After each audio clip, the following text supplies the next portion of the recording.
নমস্কাৰ বন্ধু বান্ধৱীসকল, কেনে আছে আপোনালোক? মোৰ কবিতা ভঁৰালী চেনেলটিলে আপোনালোক সকলোকে স্বাগতম জনাইছোঁ। আজি মই আপোনালোকক ক'বলৈ গৈ আছোঁ মানি প্লাণ্টৰ বিষয়ে।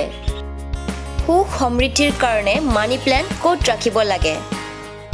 কিন্তু তাৰ আগতে আপুনি যদি মোৰ ভিডিঅ'লৈ ফাৰ্ষ্ট টাইম আহিছে তেতিয়াহ'লে ছাবস্ক্ৰাইব কৰি দিব আৰু কাষত থকা বেল আইকনটো প্ৰেছ কৰি দিব। তেতিয়া আপোনালোকে লেটেষ্ট ভিডিঅ'বোৰ পাই থাকিব। তেতিয়াহ'লে আহক বন্ধুসকল, ভিডিঅ'টো আৰম্ভণি কৰোঁ। মানি প্লাণ্ট এটা এনেকুৱা গছ পুলি যিটোক আমি সৰুৰে পৰা টকা পইচা দিয়া গছ পুলি বুলি জানো। যিহেতু টকা পইচা তাত নালাগে, তথাপিও গছ পুলিজোপাৰ নাম মানি প্লাণ্ট হয়। কাৰণ গছ পুলিজোপা ঘৰত থাকিলে সুখ সমৃদ্ধি পোৱা যায়। সেইবাবে গছ পুলিজোপাক মানি প্লাণ্ট বুলিও কওঁ আৰু টকা পইচা দিয়া গছ বুলিও কোৱা যায়। এই গছ পুলিজোপাই হৈছে মানি প্লাণ্ট। মানি প্লাণ্টক লৈ বহুতেই কয় যে আমাৰ বাগিচাটো বহুতেই মানি প্লাণ্ট হৈ আছে, তথাপিও আমাৰ আৰ্থিক স্থিতি সিমান ভাল নহয়। আচলতে যিমান মানি প্লাণ্ট আপোনাৰ বাগিচাতে পৰি নাথাকক কিয়, ফাইনেন্সিয়েলি আপুনি সিমান ৰিজাল্ট নাপাব যদি গছ পুলিজোপা সঠিক ডাইৰেকশ্যনত নাথাকে।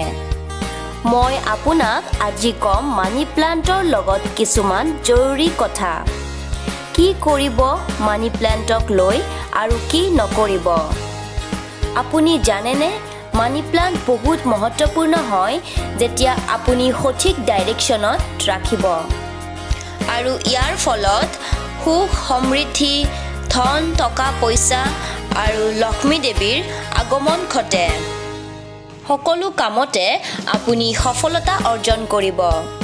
প্ৰথম কথা হ'ল, কাৰোবাৰ পৰা চুৰি কৰি আনি মানি প্লাণ্ট লগালে তেতিয়াহে ফলদায়ক হয়।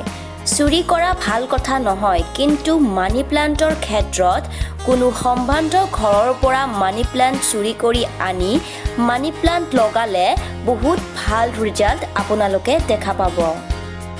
ছেকেণ্ড কথাটো হ'ল, কোনটো দিশত আপুনি মানি প্লাণ্ট লগাব। যেতিয়া মানি প্লাণ্ট লগাব তেতিয়া ছাউথ ইষ্ট কৰ্ণাৰ এৰিয়াত লগাব। মানি প্লাণ্ট ঘৰৰ বাহিৰত কেতিয়াও নলগাব, নহ'লে সঠিক ৰিজাল্ট আপুনি নাপাব। 3 নম্বৰ আৰু গুৰুত্বপূৰ্ণ কথাটো হ'ল, মানি প্লাণ্ট লগোৱাৰ পিছত সেইটো তললৈকে বাঢ়ি যাবলৈ নিদিব। এইটো ধ্যান ৰাখিব, মানি প্লাণ্ট যিটো আগবাঢ়ি যাব সেইটো ওপৰৰ ফালে বগাই লৈ গৈ থাকিব। তললৈ বগাই যাব দিলে আপুনি একো সুফল নাপাব। ওপৰৰ ফালে বগাবলৈ দিলেহে সঠিক ফলদায়ক হ'ব। আৰু মনত ৰাখিব, পাতবোৰ যদি মানি প্লাণ্টৰ পৰা শুকাই গৈ থাকে তেতিয়াহ'লে আপুনি হাতেৰে টানি আজুৰি পাতবোৰ কেতিয়াও গুচাই নেপেলাব। যদি পাতবোৰ শুকাই যায়, কেঁচিৰে লাহেকৈ অকল শুকাই যোৱা পাতকেইটাহে লাহেকৈ কাটিব। বন্ধুসকল, এইটোৱে আছিল আজিৰ মানি প্লাণ্টৰ কিছুমান সৰু সুৰা নজনা কথা। যদি মোৰ ভিডিঅ'টি চাই ভাল লাগিছে তেতিয়াহ'লে লাইক আৰু শ্বেয়াৰ কৰি দিব আৰু কমেণ্ট বক্সত কমেণ্ট কৰি জনাব কেনেকুৱা পালে। ধন্যবাদ।